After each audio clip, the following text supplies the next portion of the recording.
The whole world is sick. Are you worried about America? I am.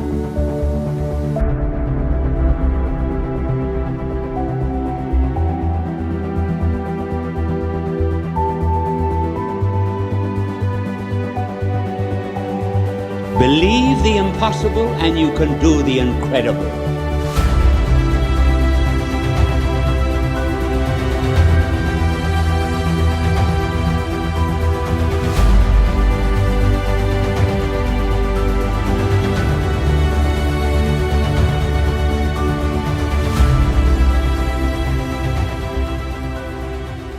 Welcome, everybody, to another episode of The Catholic Patriot. I'm your host, Dr. Peter Howard, and I got a special guest here today from down under and all the way across the world in Australia, Matthew-Hermann Tague, and he comes to us from Parousia Media.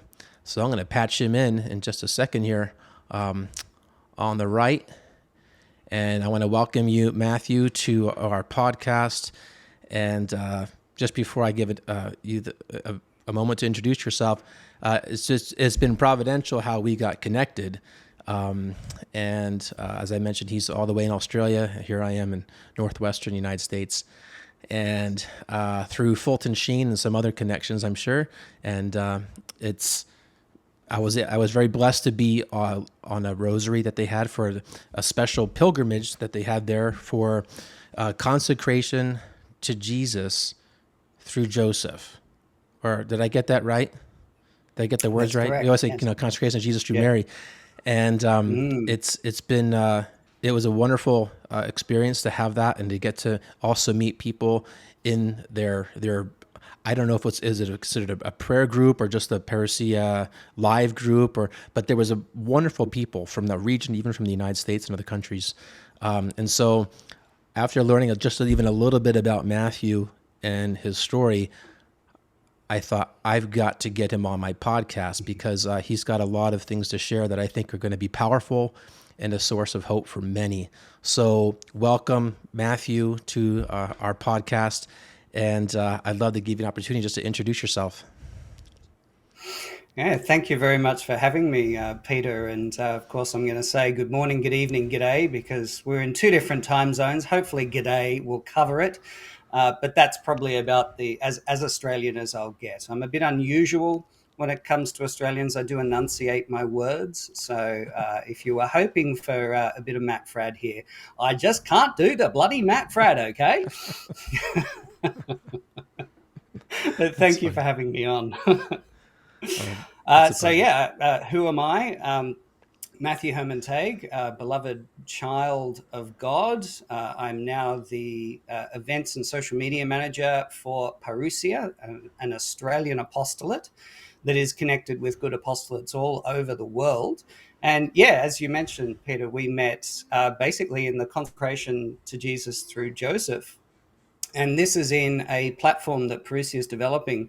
It's a mighty network, which we call Parousia World.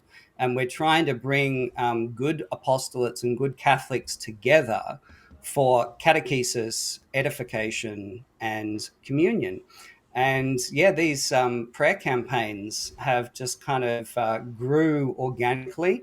A while back, we were asked to do a live rosary every day for the end of COVID. And I was about to renew my consecration to Jesus through Mary. So that's how it started. It actually started with a live consecration to Jesus through Mary, where I also read True Devotion by Louis de Montfort. And then that kind of snowballed. Next, Chabelle said, well, you did well enough on that. Do you want to host the Spiritual Rosary Pilgrimage? And then the participants asked for more. So we did a live consecration to Jesus through Joseph to finish off the year of St. Joseph. And now we're about to embark on a similar thing for the Advent Pilgrimage 2021. So thank you for your involvement. And we hope to see you in the Advent Pilgrimage as well. Yeah, I'm really excited to share that. That was a wonderful experience. And as you know, behind the scenes, it was a little bit crazy experience. So hopefully... It was a fun experience. It was a lot of fun. And you were very good to us. Australia, Peter, is a day ahead. You're 19 hours ahead. So when I put it in my calendar, because I had it was all right. And anyway, Hmm. thanks be to God for Yeah. Alan Oh, look. Smith, Yes. who gave me a Yes, message indeed. saying, "Can't wait to see you." And I was like, and that was that. So anyway, it was Oh, great. the time differences kills me. It really does. So I've been there, Peter. I really have been there. I missed a meeting with Cy Kellett once, because of the whole time difference thing. So, I hope Cy forgives me one day. So Matthew, I think our family sizes are the same. Is that right? I have 6 children. How about you? No, you're a Oh, braver and better man than me. I'm afraid I only have two. oh, I And thought you had 6. unfortunately, Who's no, giving me you're my thinking of notes? Shabal Raish. Shabel's Oh, got Charbel. That's right. 8. Charbel's got 6. Okay. Yeah, and so is Mark, but unfortunately, no, 2, and Okay. we've got grave reasons for stopping at 2, so 2 it shall be, Okay. Well, and there they're a you. handful as it is. So How old are they? my admiration goes out to people like you. So Amelia's 9, and Oliver is 6. Oh, wonderful. Okay. Well, let's. I want to jump into this. I want people to learn about your story. You're what we call a revert. You're born a Catholic, Yes. and then you eventually come back to your faith. Well, between those 2 points that I just mentioned, so much happened. And if you could, if you could give us a synopsis of the main points of that, because it's such a wow. For me, it's just a testament of the power of God's mercy to where you are sitting right now, touching people across the world. Yeah, amen. Well, yeah, as you mentioned, I was born Catholic. So I was born into what I would call a culturally Catholic household. So there wasn't a lot of Catholicism in the home.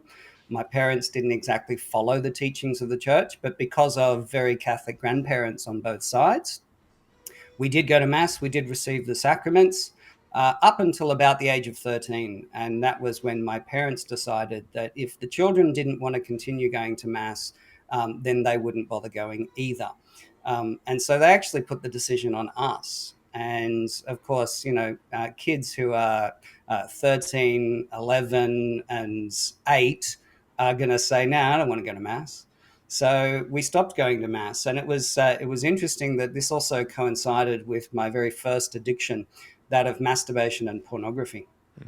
And it was probably because of that addiction. I thank God for the integrity to know that if I was disobeying the tenets of the church, then I probably had no business there, and no business presenting myself for communion. So it was kind of like a perfect storm. We didn't receive very good catechesis in school, and so my faith was not what I would call mine, or strong at all. It was just the lukewarm faith of my own parents. And so I left the church when I was about 13 years of age. Now, you've already mentioned that, there was about 3 decades that I was away from the church. And things began to go wrong for me pretty quickly. So, in my teens, I'm addicted to pornography and masturbation. Unfortunately for me, I also have the disease of alcoholism. And so I'm addicted to masturbation, pornography. So I'm seeking sex, all right, mistaking sex for love.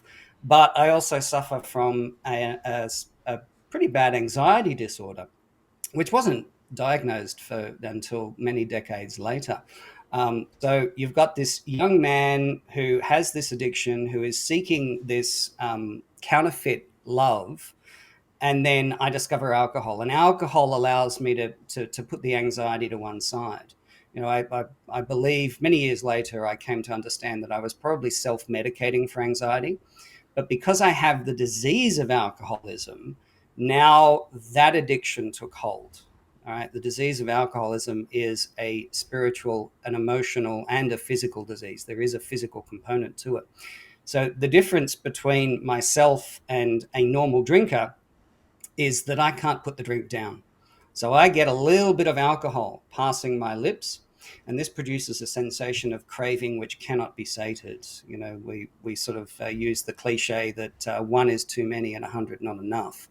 And unfortunately for me, I'm what they call a binge blackout drinker. So there were actually nights of the week where I could handle my drink. I could, you know, have a few drinks with friends and put it down and go home and not be too bad off. But you just never knew when it was going to strike, that the tiniest amount of alcohol passed my lips and I'd be off on a binge blackout. And it was a very unhealthy way to live, and it was a very destructive way to live. I struggled to hold down jobs. I struggled to hold down relationships. I was always blaming people and places for my problems. And this took me traveling. You know, I lived in the UK for 3 years and all sorts of things. When I was in the UK, the invitation to get into the drug scene was welcomed. And by the end of my time in the drug scene, I was actually selling drugs to support my alcoholism and my own drug habit. And in the end, I was taking 6 grams of cocaine a week and once a month going out and just consuming, you know, ecstasy pills by the dozen.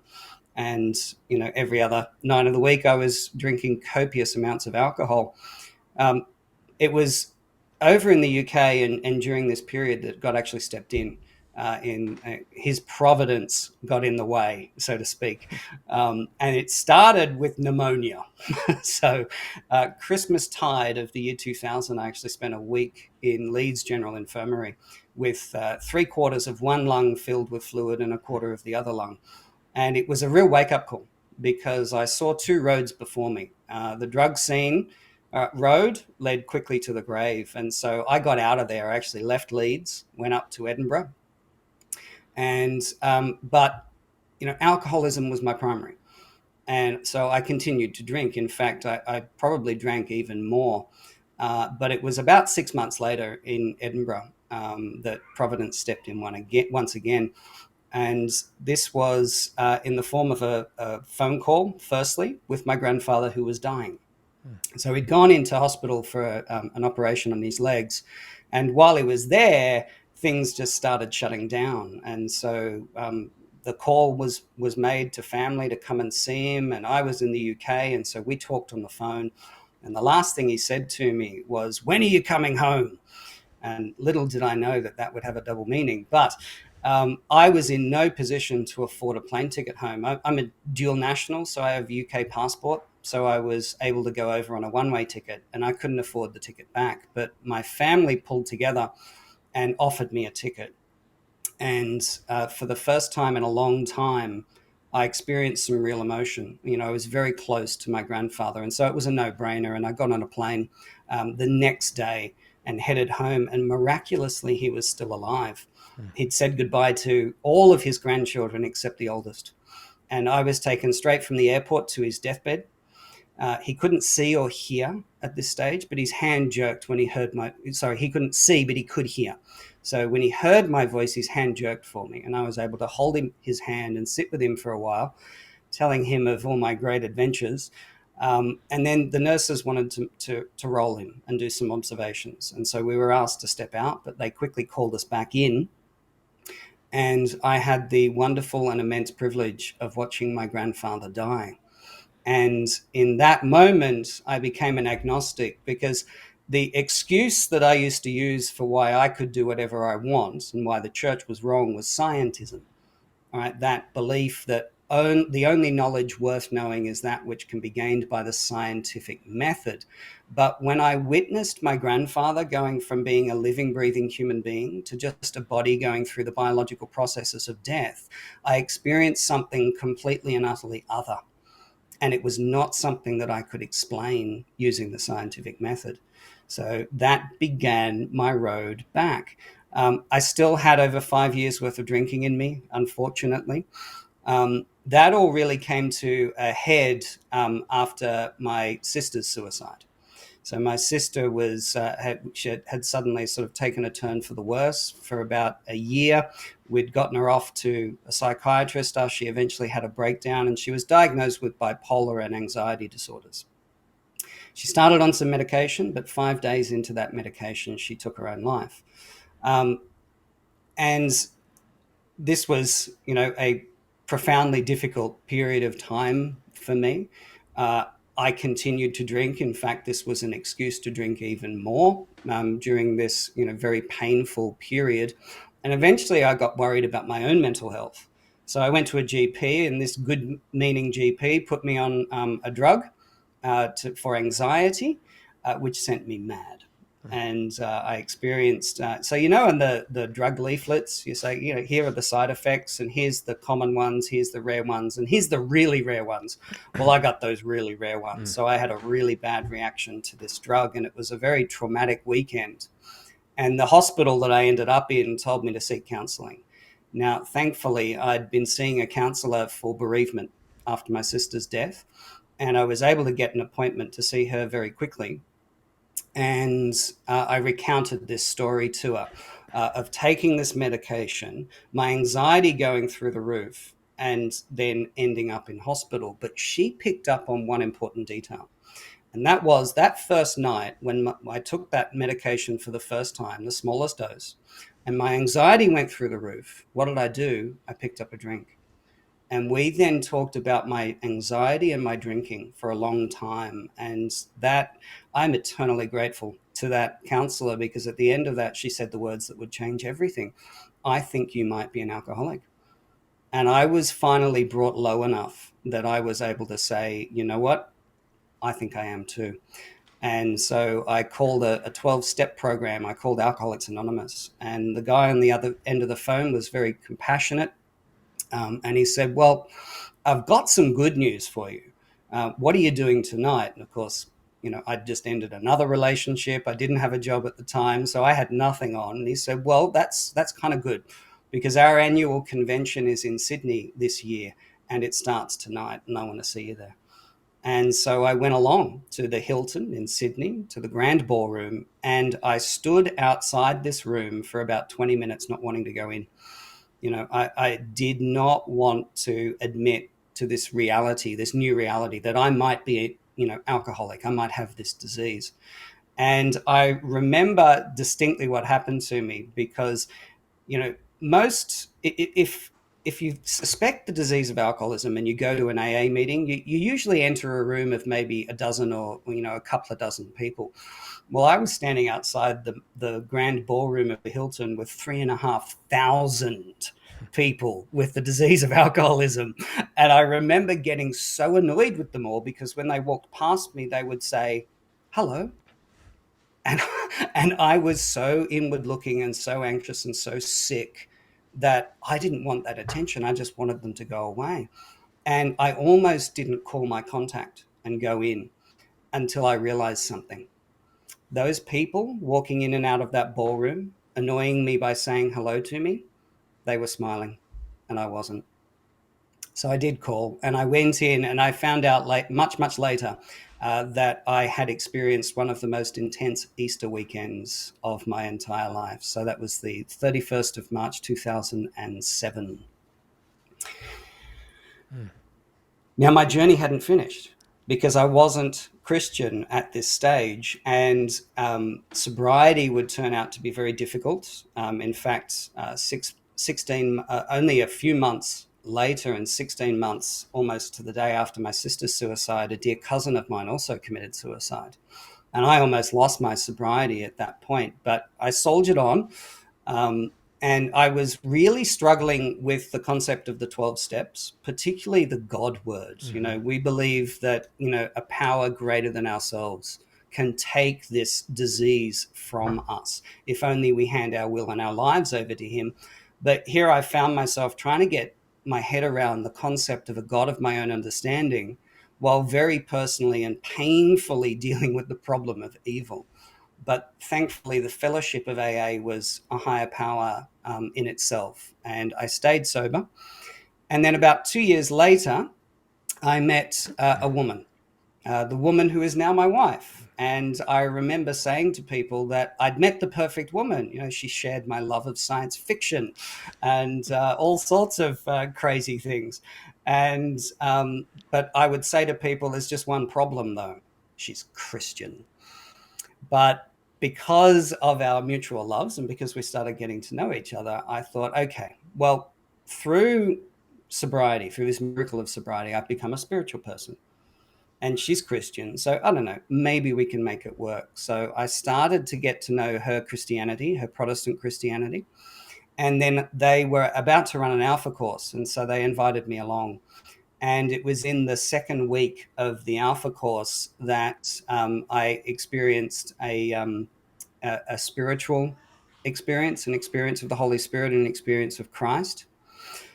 It was an interlocution, difficult to describe, but I felt that the words were, I have proven my existence to you through the miracle of sobriety. It is now time for you to know my name. And from that moment, I was his. He had plucked me out of the very suburbs of hell in that moment.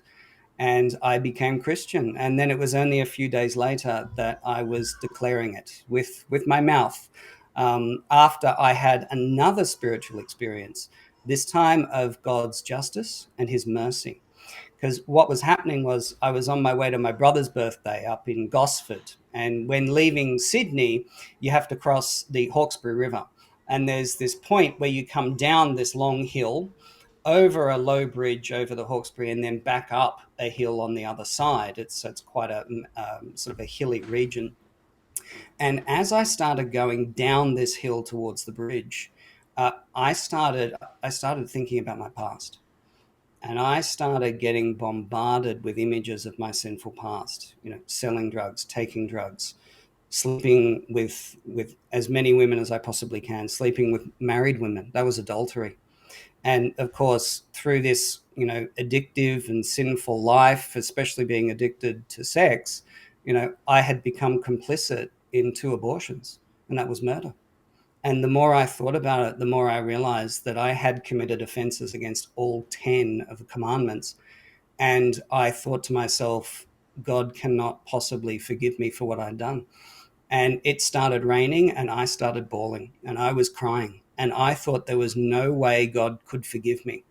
I hit the bridge, I crossed it and started going up the hill on the other side. And then suddenly the clouds parted right in front of me, just a little, just a little part in the clouds, but it was right over my car. My car was literally blasted with sunlight. And again, I heard this inner voice full of compassion and mercy and love say to me, of course, I can forgive you.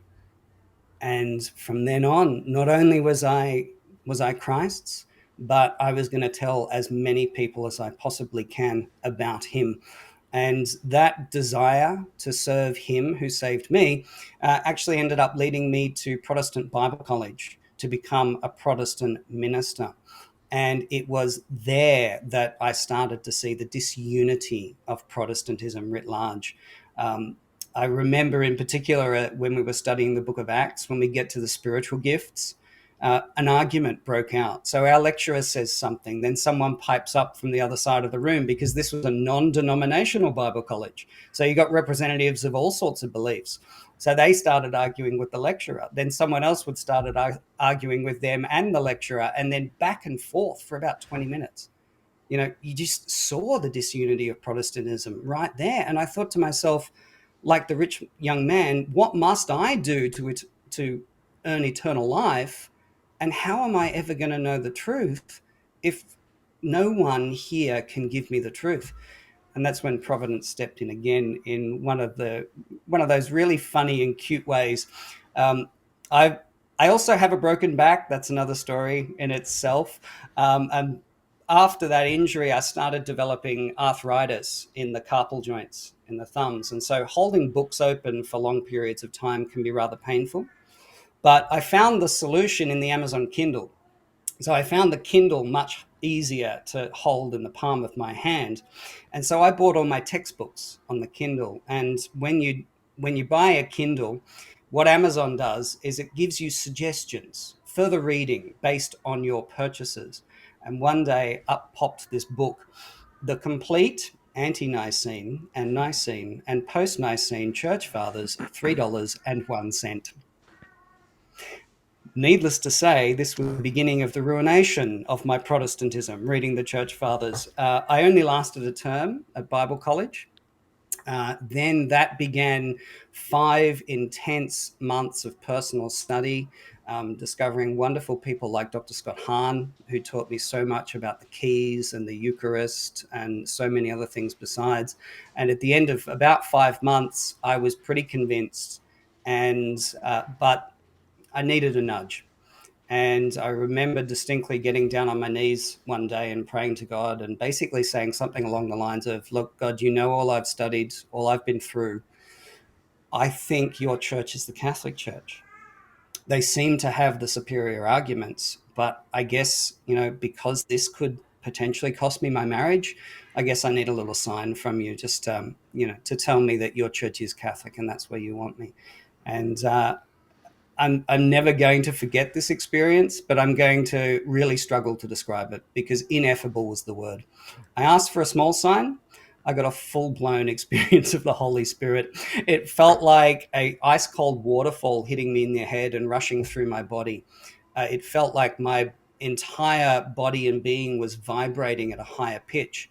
And then the experience moved into my mind where I saw the doctrines I'd been studying, and the Protestant ones started disappearing and only the Catholic ones remained. And finally, only the Eucharist. And then the entire experience moved into this, and I have no idea how long it was, but it was just this intense experience of utter peace. And from that moment, I was Catholic. And that was the 21st of September, 2015. Wow, not long ago. Not long at all. It's hard to even follow up with a single question of that. A number of things came to my mind. First off, thank you so much for being vulnerable to everybody who's watching and listening to this, because it's not easy to share those kinds of things. Even when you may say, well, God's mercy makes it easy, it's still not easy. And it's a lifelong battle, all of us, all of our sins, especially us men, when we've been exposed to things, especially whether it be like pornography, and it was probably the bigger one, the images, they keep, the demons will keep putting them back in. And that's what what they can do. They can't force them in, but they will suggest and suggest and suggest, and then you have to make up your mind to let them in. Yes. So it's a constant battle. The other thing that came to my mind was, you are like an incarnate, an example of what is at the heart of the new evangelization today. And this is extraordinary, though, because God worked with you in very extraordinary ways. But in the depths of where you were, like St. John Paul II said, like Venerable Fulton Sheen has said, and even Pope Francis has said, that the way the new evangelization is going to be where people are wounded. That's where they're going to be reached. They're not ready for doctrine.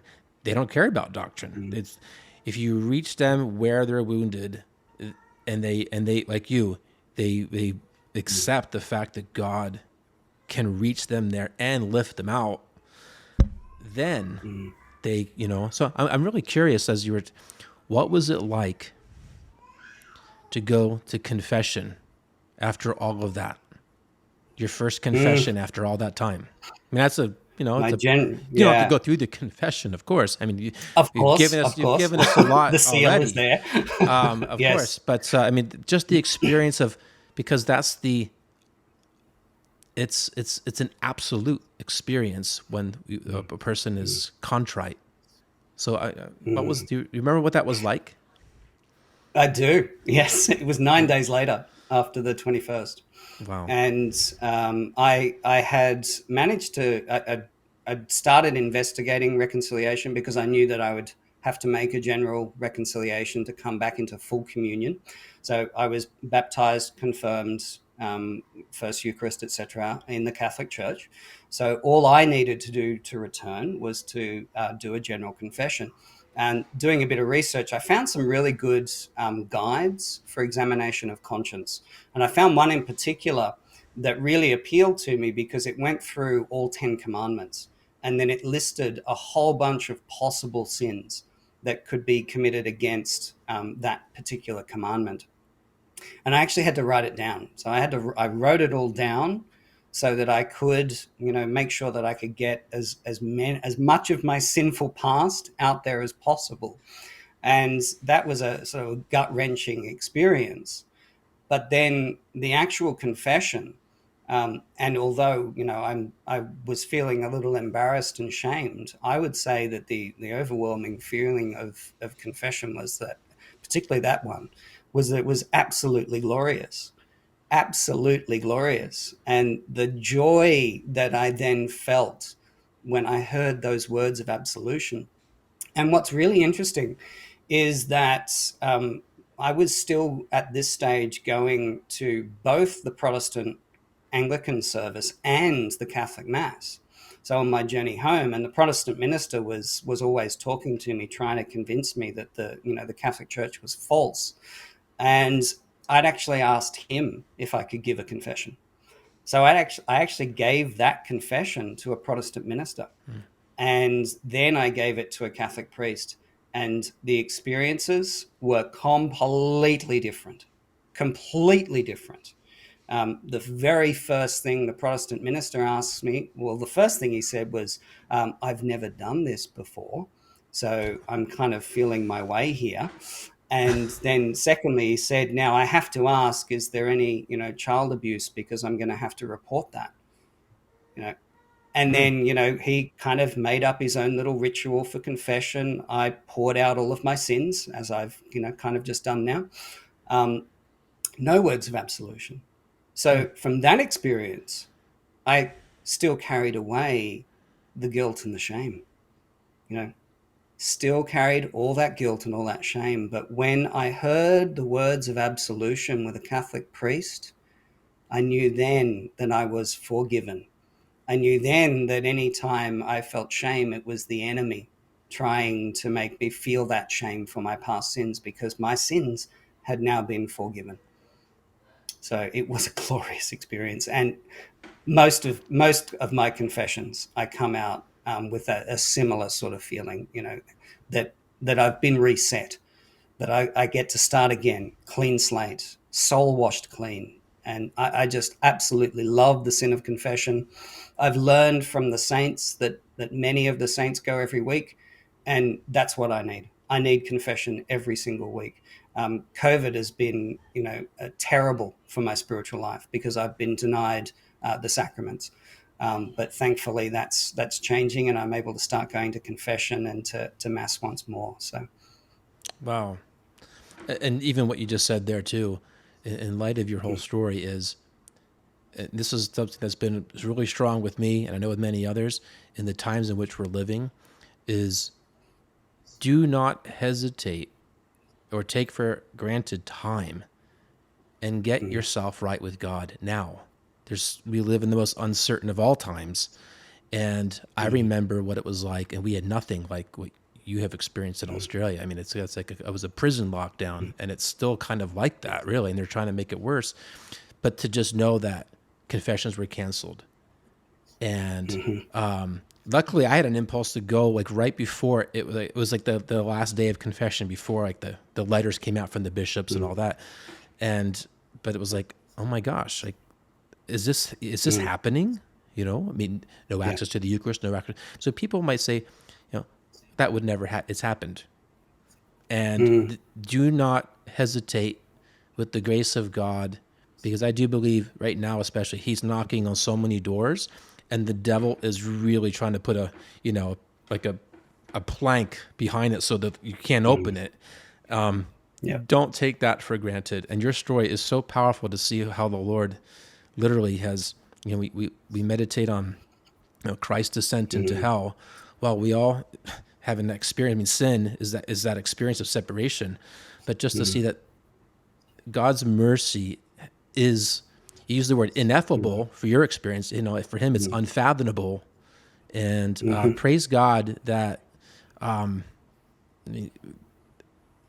that you said yes every single time. You look back, I know this is not about my past, but it's like I look back at moments of my conversion, And I'm like, why did God give me that grace? I certainly didn't deserve any of those. I knew people who were better than me, who were completely lost, but they certainly weren't doing things that I was doing. Like, what is it? And I often wonder, I go like, who was praying rosaries for me? I know my mother was, but like, who are these people? And I think that's where the communion of the church, the communion of the saints, one day, that glorious moment when we're before God and we pray to God that literally that we are faithful, and we hear the words "good and faithful servant," to then see not only our life in the sense of the history, perhaps, of our sins and what is done, but also the good things. But then, who was there that actually whose prayers made all the difference that we never would know, And so anyway, it's just wow, that's really powerful. And here you are. Now you're at Parousia Media. Are you Parousia? Yep. Parousia. In my Greek study days, I don't know if Australians are lazy. Yeah, we're very lazy. So all my Lebanese and Greek speaking friends say it's Parousia. Yeah, Parousia. But we're lazy in Australia, so it's Parousia. So yeah. At least they don't say Parousia. Like Yes. Prussia. I think that was a region in Europe. No. It's interesting too, just the name, because I want to get into this transition from that powerful story to where you are right now. And it's interesting because Parousia means second coming of Christ, right? And it's a divine irony that his second coming has already entered in a really powerful way in your life. And now here you are in a ministry that's preparing and leading other souls to encounter Christ. Because like even in the sacramental world in theology, we talk about like there's the ultimate second coming, the parousia, of course, but there's also the Christ coming in the sacraments that we most Catholics have rejected. They've forgotten. So 70%, I think, now don't believe in the real presence in the Eucharist of Jesus. But here you are in this ministry. How did this come into your path with Charbel, and we'll just go from there and then account what is God doing with you right now? Oh, it's providence all over again. And of course, Charbel chose that name because of a talk by Dr. Scott Hahn, in which he talked about the parousia, not only being, just as you've done, not only being the second coming, but meaning presence. And so parousia is actually a Eucharistic word. So how I came onto Charbel's radar and how he came onto mine was we were actually visiting with my wife's parents up at the Blue Mountains. They live in a place called Wentworth Falls, and I'd been to a weekday mass, and I'd picked up a bulletin, and they just happened to be offering a conference, a one-day conference on the next Saturday in Katoomba, which was called "It's Great to be Catholic." Now, I must have been, 4 or 5 months returned home at this stage. And so I thought, well, it is great to be Catholic. I want to go to that. So I negotiated with my earthly master, and thankfully she allowed me a pass out. And I went to this conference, and I saw Charbel Raish give his testimony. I heard from chastity speakers, Simon Carrington and Madeline, who's now his wife. They were engaged at the time. So Simon and Madeline Carrington. So I heard from their apostolate, Fire Up Ministries. And then I heard a man of Lebanese origin, Robert Haddad, now Dr. Robert Haddad. And I always say that Dr. Robert Haddad is Australia's very own world-class Catholic apologist. And he gave this talk on the Eucharist. And from those 3 talks, I knew that Parousia was 100% solid. And that they were, when I checked out the website and I found all the Dr. Scott Hahn books on there, I thought, okay, these guys are solid. If anyone ever gives me a recommendation for a book or a video or a CD, something like that, I'm going to go to the Parousia website. I'm going to look it up. If it's stocked on there, I know it's safe. And so in actual fact, Parousia saved me quite early on from, a lot of false Catholicism. But I just fell in love with that, that conference and those 3 talks. So I just kept going to Parousia talks. And then one day I was up in Sydney at a talk. Dr. Edward Sri was out. Now, he's one of my Catholic heroes that I discovered quite early on. And so he was giving this talk. And after the talk, Chabelle was on the sales desk and he was absolutely swamped and he was on his own. And I've had many and varied careers in my life, from cocktail flair bartending to zookeeping, with about 15 years worth of sales experience. So I just went up to Chabelle and said, "I can see you're swamped. I know point of sale. Would you like a hand?" And Chabelle just said, "Yes, please." And that was when we really got talking afterwards. And he started finding out more about me. And I said to him, "Look, if ever you need help like this again, I'd be happy to help out. I'll send you my resume. If there's anything on there that you think you can use, happy to volunteer." And I did that. And the thing that caught his attention was the fact that I'd had about 2 years experience as an audio-visual technician on live corporate events. And he had become known as this apostolate who brings speakers out to Australia and has these live events. And they were just about to head into their biggest event ever. And it was at the end of, I think, 2018, must have been, I can't remember now, 18 or 19, Catholic Answers, 4 Catholic Answers speakers out all at the one time. So they dragged me up to Sydney, and he and our cameraman and content manager, Miguel Zaragoza, started peppering me with questions about big conferences, big live events. And they were asking me all sorts of things. And the more I talked to them, the more I realized that I had some experience that they needed. And at one point, I even said to them, "Look, sounds like you guys could really use a run sheet," something I'd had experience with. And Miguel was like, "Oh, yeah, we'd love that."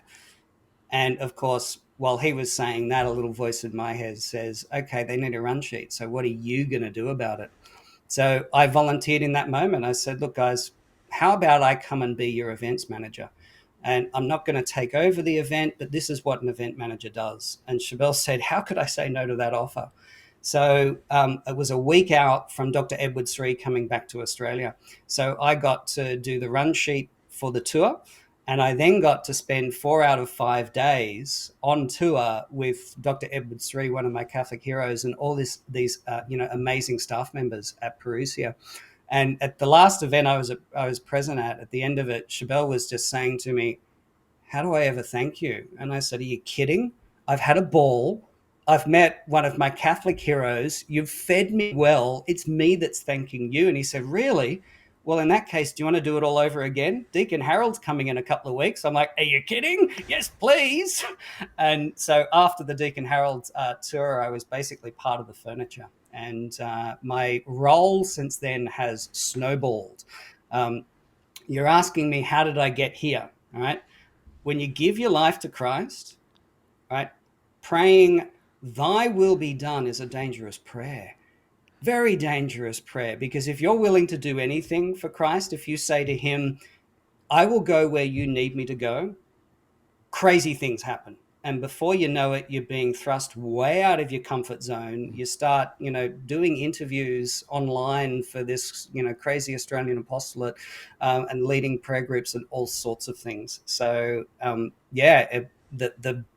the basic answer to the question is, I just said, "God, you send me where you need me. You give me the grace to do what you need me to do. You take it from me when you're ready, and you send me somewhere else." But here I am. Wow. That's a great story. And Deacon Harold's a great guy too. I think I've only passed, our paths have crossed only once. And right before COVID had hit, it was a mutual friend had recommended I reach out to him just with some questions when I was actually beginning the Fulton Sheen Institute, because I really love his background, where he's coming from. And anyway, he's just an extraordinary person. He was very generous with his time and his advice. Some people are very guarded. They're, sometimes behind the scenes, even the Catholic world can be like this competition. He was extremely generous, and I'm very grateful because, he said just a few things that pushed me. And then, of course, COVID hit, But, we're all picking back up. So that is awesome, because here you are in a place where a country that from all the the news media that's going on is it's like, as much as I'd love to go to Australia, it's the last place on my list, because it's like, oh my gosh, what is going on? And yet this is happening underneath it. And I think this is important for those who are watching, because I think the devil right now, of course, his greatest tactic is fear, and it paralyzes people. It removes hope. Like, what in the world is going to happen? It's your story personally, and now what you're doing for the kingdom of heaven. Thy will be done, building up the kingdom. That I keep telling people, this is the age I think we're going to see the greatest saints arise. And in this digital age, until if there's a kill switch for the whole globe, I don't know. Until that's done, we need to keep finding ways. That's why one of my favorite saints is St. Maximilian Kolbe, and what he was doing during World War II from nothing. And he had the highest periodical at the time when he was arrested. I mean, come on, there are probably countless stories of like this for people who are starting like yours. Providence moves you from here to here to here, and now here you are, and you're addressing people with with the potential reach of billions, but let's just say tens of millions, and we're all starting. We all want those numbers. I'll be happy with 10. Yeah, well, you've got that. We have that, but at the same time, I'm excited about this time, and I think that. I want people to have, especially as we enter into Advent right now, into this season, to have the hope that Matthew's story conveys. God reveals himself, and especially his greatest attribute, in stories like Matthew, stories like St. Augustine. I kept going back to St. Augustine, with that, and then his moment of the, pick up or take up and read. And he could have said no, like, what's this ridiculous voice of a kid, and but he did, and that's what matters. And from there we have the greatest saint, one of the greatest saints in the church. Yes, yeah, and I love that you mentioned the fear there as well, because our enemy wants to keep us separate, and in coming back to the church, discovering that the church was even more of a mess than when I'd left it previously. And it seemed to be, getting worse and worse. And so here was I trying to serve and trying to find somewhere to serve, and trying to start Bible studies and get people interested, and just having the door shut in my face over and over again. I was often taking the sin of despair to the confessional. And so being introduced to Parousia was actually a providential answer to prayer.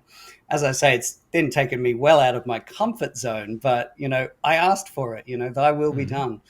And I love that you mentioned that, great saints appear in time of trials, because that's something I discovered in Louis de Montfort's writing. And he, in his writing in True Devotion, he actually says that during the last days, God will raise great saints who will tower over previous saints, like the cedars of Lebanon towering over small shrubs. And we are all called to be great saints. And the first step is to simply desire it. Exactly. Well said. And for those who are watching too, it's those words of St. Paul, where sin abounds, grace abounds the more. That the devil will his number one tactic is going to be, God can't. It's the sin of Adam and Eve. Did God really say that? Did he really mean that? And while we still have this extraordinary time of mercy, which I think it's really at 11:59 and 45 seconds, as we could certainly see a judgment coming upon the world right now. Take advantage of that while we can, and the fact that a year ago, a year and a half ago, the whole world was shaken up. Don't settle back into complacency. And the last thing, from just thinking about your story, Matthew, is a lot of people around the world, especially in the West and the United States, I don't know how it is in Australia, millions of people have lost their jobs because they would not violate their conscience, with all of these mandates that are going on. And they know they're doing the right thing, but yet there's this constant this feeling of despair. Well, what now?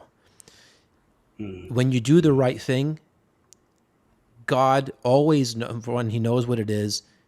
Believe me, he has something greater in store. And this is where faith is going to be tested. And I think it's important for us Catholics to reach out to those who are in those positions, is be open.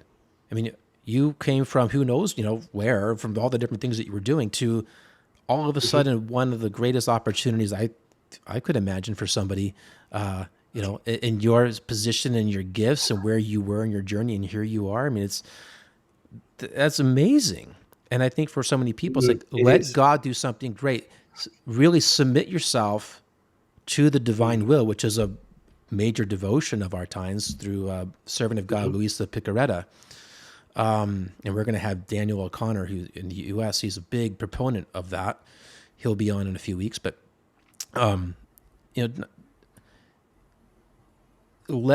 these are the moments when it seems like all is lost, all is taken away, that if we really surrender, God will do something great. And I'm not saying that flippantly, because those temptations come my way. I'm Fulton Sheen Institute's its own private entity. We're not a nonprofit. We're, and yet we have supporters who are. But it's like how we go from day to day. You just got to do. You have to do what you believe God has created you to do. You got to be fixed in your purpose and let Him figure out the rest and take those steps. So your testimony, I hope, will give people a lot of encouragement. And, I have here in front of me other things I'd love to get into, because there's so many more interesting facets, in your life that have been building up, your passion for the liturgy. But what I'd like to do is really save that for another time, because I want people to really digest what they've just heard. And I'd like to give you really a final word to them, for those in this time of Advent, who are seeking hope, who may be in the clutch of addictions, and what message would you like to leave with them in these times? Well, I think you've covered it, that hope, hope is not dead.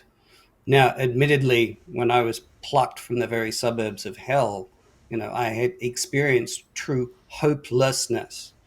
But I would hope that my story proves that God is greater than anything that is going on in your life right now. He is far greater. If you have been brought low, like I was, right? If you are at rock bottom, right? He is there, all right? A broken and contrite heart, He will not spurn.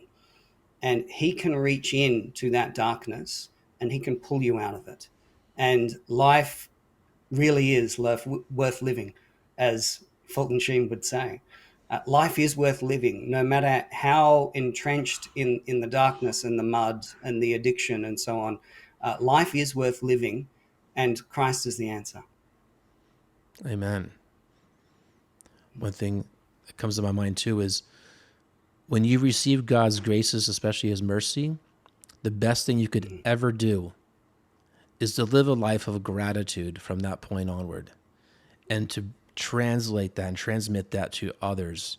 Let them see that, because by doing that, God, a grateful heart, gratitude widens our capacity to receive God's grace. And what a message that is, for so many, is to help them to see what they could be grateful for, because God He's always knocking at that door. And so, well, thank you, Matthew.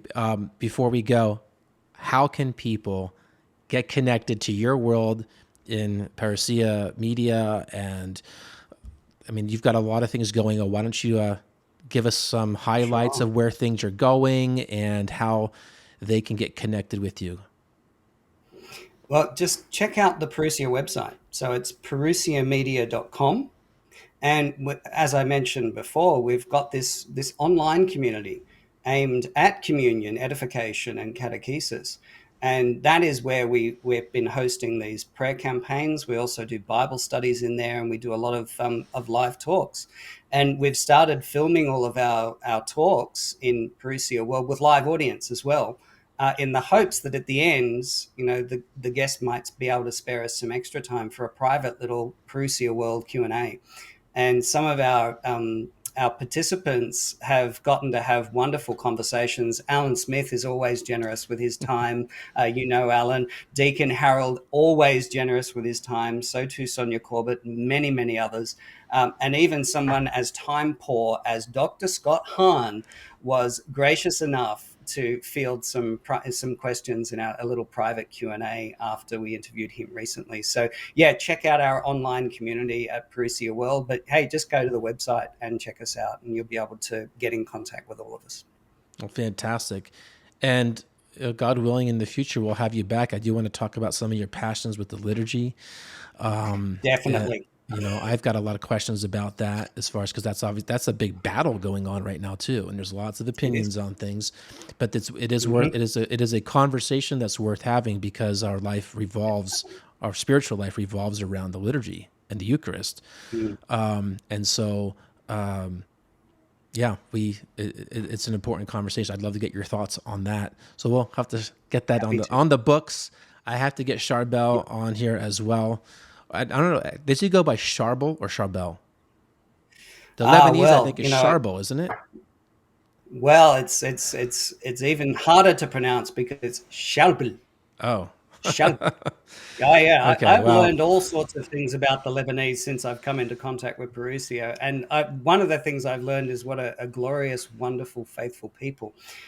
So, yeah, look, he goes by Charbel. Okay. All sorts. So that's like my wife. Her name is Chantal. Have a go. She's Chantal. I'm like, whatever. Yes. All right. But, yes, I've already spoken to him, and he would be delighted to be interviewed by you. Well, wonderful. I want to encourage everyone to go check out ParousiaMedia.com and really look at their selections. I've peeked through it. They also have an academy, I believe. I saw that correctly, right? Is that where the classes are? That's right. This is a very unique experience. Some of the world's top Bible scholars and speakers, most of them doctors, are sort of teaching these 12-hour courses. And you can actually get a certificate at the end. So each course, 12 hours of footage, and it's only going to cost you 100 Australian for each course. Wow. We've fought very hard to keep the cost down, so that anyone can get access to those courses. We don't want to give the message that evangelization is a rich man's game, and so we've fought very hard to keep most of our online stuff as cheap as possible for the world. That's great. And for those who are watching from the U.S., that's great, because of the discount already, because until our dollar collapses, take advantage of it. Convert your stuff out of dollars into like things that will last. And so I joke with my UK friends, because America's on sale for them. Most places are on sale for the UK because the pound's always strong. Awesome. Well, last word. Anything you want to add and say to our audience before we leave? Absolutely. I'll give you a little taste of what we're going to talk about in the liturgy, because what is one of the secrets to where I am now? Okay, it's God's grace, but it's what I've learned in studying liturgy about joining my sacrifice to his sacrifice at each and every Mass. At each and every Mass, full conscious active participation is not about what we do at Mass, but our interior disposition and our interior life during Mass. And so we should go to Mass with the intention of putting ourselves on the paten and in the chalice, putting all of our intentions there, our lives, our work, even our sins, put them on the paten, put them in the chalice. Because what does God do with what we offer him on the altar? We offer him bread and wine. What does he do with it? He doesn't consume it. He doesn't keep it. He returns it to us infinitely elevated. Put yourself on the paten and in the chalice, and miraculous things will start to happen when God returns you to you elevated.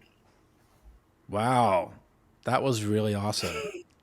Isn't that a great note as we go into Advent now? Now, every time you go to Mass, make this conscious act now when you're going there. It's so the way you put that is exactly my prayer for my family and myself, is because the priest says, pray that your sacrifice and mine. That was a good switch, in the translation, is now we have both.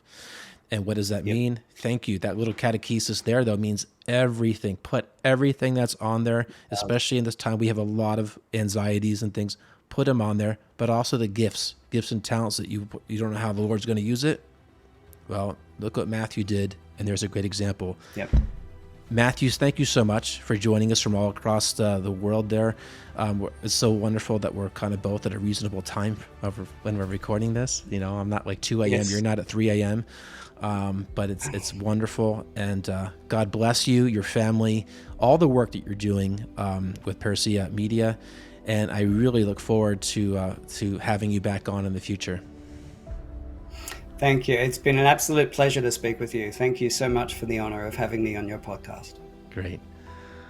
Well, thank you everyone for joining us for this episode of The Catholic Patriot. Before we go, I want to make sure, please go and subscribe to our YouTube channel. Also, you can subscribe to our Rumble channel.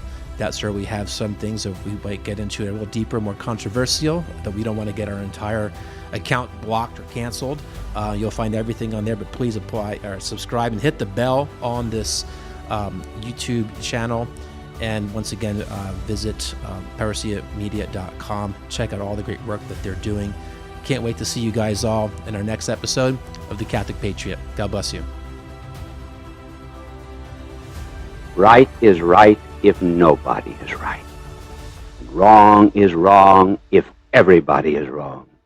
And believe me, in this error-infested world, what we really need is a church and an authority that is right not when the world is right, but one that is right when the world is wrong.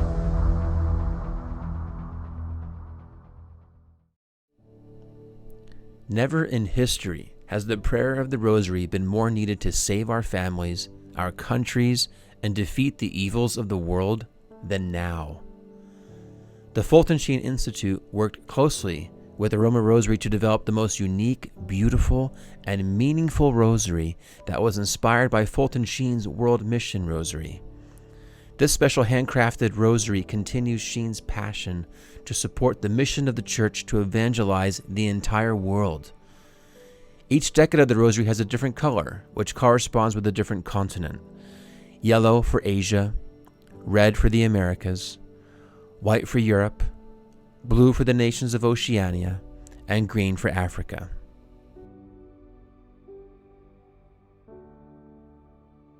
Each Fulton Sheen Aroma Rosary comes with a set of 4 pure essential oil blends that have been chosen for their therapeutic and theological significance.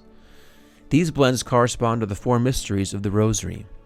Simply choose the oil for the mystery of the day, drop a small drop in the palm of your hand, and massage the oil over the surface, being sure to catch the lava beads. You're good to go, and your prayer will linger longer with these beautiful aromatic notes. Every Fulton Sheen Aroma Rosary you purchase supports our mission to fight the battle for the hearts and souls of the Christian family and lead our world back to God. So visit the Fulton Sheen Institute's store and pick up your beautiful Fulton Sheen Aroma Rosary today. Get one for you, your family members, and your close friends, and don't forget your pastor. Thank you so much for your prayers and your support.